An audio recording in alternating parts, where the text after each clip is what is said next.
Okay, so this is a very non-technical talk. It's just a bunch of quotes from programmers and what they said, who said it, and why I think they are relevant. And I'm going to make you guess who said it as well. So we can start with this one. Simple things should be simple, complex things should be possible. Who said it?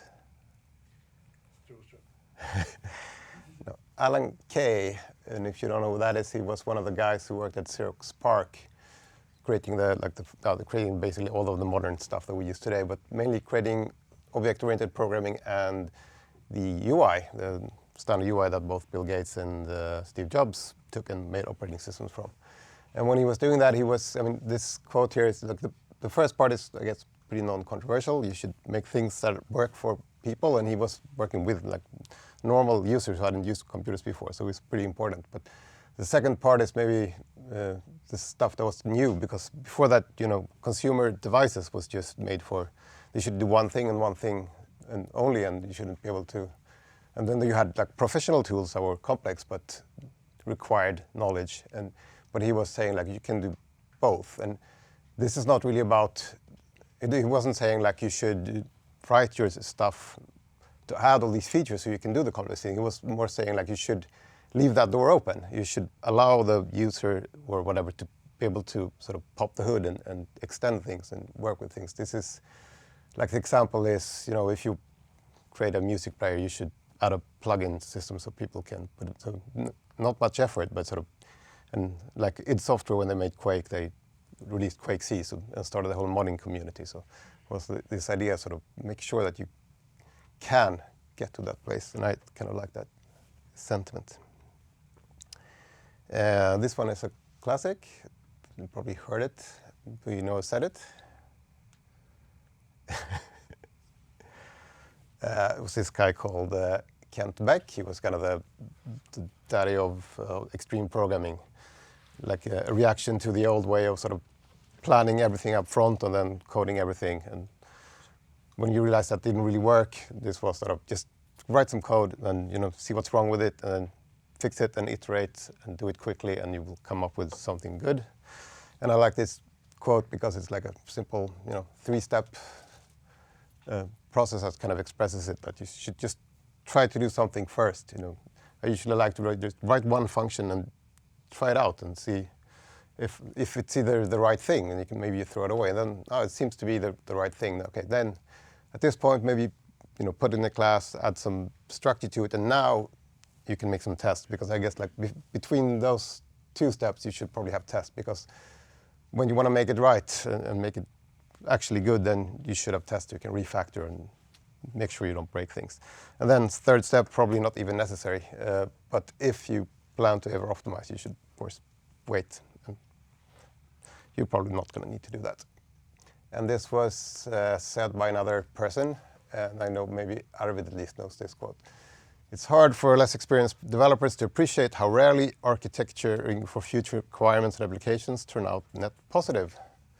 And who said it? John Carmack. Yeah. Yeah, the guy who made Doom and Quake. And same sentiment. Like, this is something, when you have some experience, you see this more and more. There's so much code. Like, most code written just is never used. And there's so often you just try to think of, like, what you should do, and then probably not necessary. Okay, this is also, I know at least Arvid knows, this has a name. The guy who said it, we don't really know who said it first. It's not really a quote, but what's the rule called? Beyond zero. Yeah. So someone at Google coined it. And at Google, this makes a lot of sense. They have, like, they have millions and millions of lines of code, and if they want to refactor stuff, they can't really try to figure out if it's going to break someone's usage of it somewhere. So they're basically saying, like, you should have tests and to make sure your code works, so that we can refactor. We run all the tests, and if it still works, then we assume it's going to work. So if it breaks for you, then it's your fault. And on a more personal level, I realized this the other day when I was a bit annoyed at a coworker who had removed code from the repository that we wanted to use, but at the moment it was not used because there was a problem with it, so I had to take it away temporarily. And then of course he was just cleaning out things that wasn't used. And I was a bit annoyed with that. Like, this is a classical case where I should have added the test to keep that code alive, and then it wouldn't be a problem. Right. Okay, some anti-quotes, or you should call it, things that I mean not agree with. This one you might have heard of. Work smart, not hard. And what's the problem with this quote? Do you think? Can you guess why I have a problem with it? Yeah, well, James Gosling said it in the Lex Friedman podcast. Like, this is not an either or; it's an and. Like, you can work smart and hard. I mean, you can also just work smart. I mean, you might not want to work hard. And these are two different things. I mean, the idea that you can work smart instead of hard and accomplish more than the guy working both smart and hard is kind of silly. I think it was meant as do not do manual test, automated them. In that sense it was. Because work hard means you work long hours, do many things instead of that. Yeah, but if you work long hours and you work smart, then you're going to accomplish a lot more than the guy. And then they have a companion. This is kind of the same sentiment again, like that people are claiming that if you don't work more than 8 hours, or don't work more than this because you're not going to be efficient. And this was also said by John Carmack.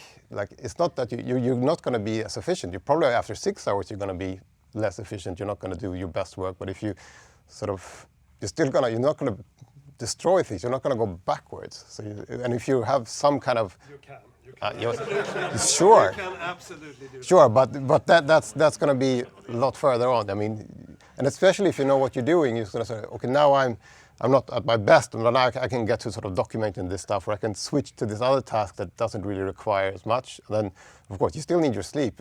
I mean, if you don't get your 8 hours of sleep, whatever, but it's still like if you saying that you are actually doing damage if you work more than 8 hours. That's kind of anyway. Commit Friday before a long weekend. And he also said this same thing that, given to equally talented people, the one that pursues a goal obsessively for well over 40 hours a week is going to achieve more. They might be less happy and healthy, but I'm not even sure about that. Obsession can be rather fulfilling, although probably not across an entire lifetime. Obsession in moderation. Well, it depends on what you're doing. But yeah, again, it's like if you don't like your job, you should not work hard. I'm not saying that, and you should not allow your employer to force you to work hard.